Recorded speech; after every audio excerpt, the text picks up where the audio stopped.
Shalom, selamat pagi Bapak Ibu dan teman-teman muda di lingkungan Yohanes Pembaptis Karangnongko. Kembali kita berjumpa pada hari ini untuk membahas tentang materi Bulan Kitab Suci Nasional tahun 2020. Karena masa pandemi ini, maka kita akan melewatinya melalui online. Bapak Ibu, tema untuk BKSN tahun 2020 adalah mewartakan kabar baik di tengah krisis iman dan identitas. Nanti akan kita jalani sebanyak 4 kali pertemuan. Sebelum kita mulai untuk membahas pertemuan pertama, mari kita perhatikan sampul dari BKSN tahun 2020. Yang pertama ada sosok perempuan. Ini melambangkan umat Israel sebagaimana para nabi yang berkarya di masa pembuangan. Seringkali menggunakan gambaran feminin untuk menyebut bangsa Israel, entah sebagai perempuan, mempelai, maupun pengantin. Sosok ini mengacu pada gereja yang juga disebut sebagai mempelai Kristus. Kemudian gambar kedua, kita melihat ada pohon ganda rusa dan kecapi tergantung. Simbol ini menggambarkan kesedihan dan krisis identitas bangsa Israel dalam masa pembuangan ke Babel. Ini seperti diungkapkan dalam Mazmur 137 ayat 1-2. Di tepi sungai-sungai Babel, di sanalah kita duduk sambil menangis apabila kita mengingat Sion. Pada pohon-pohon ganda rusa, di tempat itu kita menggantungkan kecapi kita. Kemudian lambang ketiga ada pohon salib. Gambar pohon ganda rusa yang melingkar membentuk pohon salib Kristus di ujung kiri melambangkan dua hal. Yang pertama, krisis para murid karena mengalami peristiwa wafat Kristus gurunya di kayu salib. Lalu kedua, justru salib itu pula yang kemudian menjadi kekuatan iman bagi para rasul dan gereja dalam menghadapi tantangan, penderitaan, dan krisis di setiap zaman.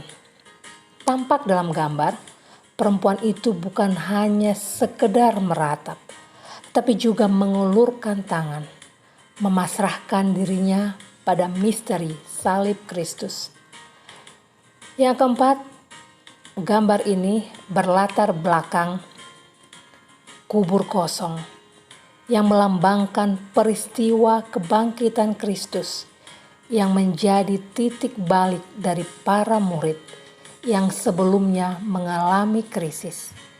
Ini mengingatkan bahwa penderitaan wafat dan kebangkitan Kristus adalah satu rangkaian karya keselamatan Allah. Latar belakang berikutnya ada Danau Galilea, menggambarkan peristiwa panggilan para murid, secara khusus Petrus ketika diutus menjadi penjala manusia. Di tepi danau itu pula, sesudah kebangkitannya, Yesus mengutus Petrus untuk menggembalakan domba-dombanya. Lalu kelima, kita melihat ada background pancaran sinar berjumlah 7 yang melambangkan 7 karunia Roh Kudus yang merupakan sekaligus penggambaran dari peristiwa Pentakosta. Bapak Ibu yang terkasih, di masa pandemi ini banyak orang Kristiani menghadapi krisis yang menyangkut iman mereka dan sekaligus identitas mereka. Bisa jadi kita bukan orang yang mengalami krisis, tetapi perlu kita belajar untuk menolong saudara-saudara kita yang sedang menghadapi krisis. Kita akan belajar dari pengalaman dari orang-orang Yahudi dan para murid Kristus bagaimana mengelola krisis itu sehingga berubah menjadi kemenangan bagi kerajaan Allah untuk semakin cerdas dan dewasa di dalam iman.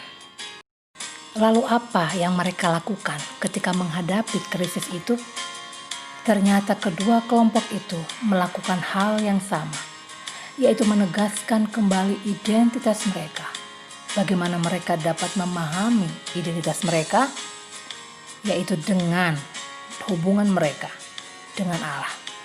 Orang-orang Yahudi pada masa Perjanjian Lama melihat kembali siapa sesungguhnya Allah yang mereka percaya dan melihat siapa mereka di hadapan Allah. Lalu para murid Kristus di masa Perjanjian Baru melihat kembali siapa sesungguhnya Kristus yang mereka ikuti dan melihat siapa mereka di hadapan Kristus. Bapak Ibu yang terkasih dalam Kristus, mari kita sama-sama men-sharingkan tentang pembukaan BKSN ini. Yang pertama, mari kita men-sharingkan apa arti identitas bagi Bapak Ibu sekalian. Yang kedua, mari sama-sama kita men-sharingkan apakah atau siapakah identitas Kristus menurut Bapak Ibu sekalian. Jawaban-jawaban ini bisa kita dapatkan melalui pengalaman iman kita sehari-hari bersama Tuhan. Bapak Ibu yang terkasih, sharing akan kami tunggu paling lambat malam ini pada pukul 8 malam dan akan sama-sama kita diskusikan sampai jam 10 malam. Mari Bapak Ibu, silahkan kita saling berdiskusi untuk saling menguatkan iman kita. Terima kasih, Tuhan Yesus memberkati.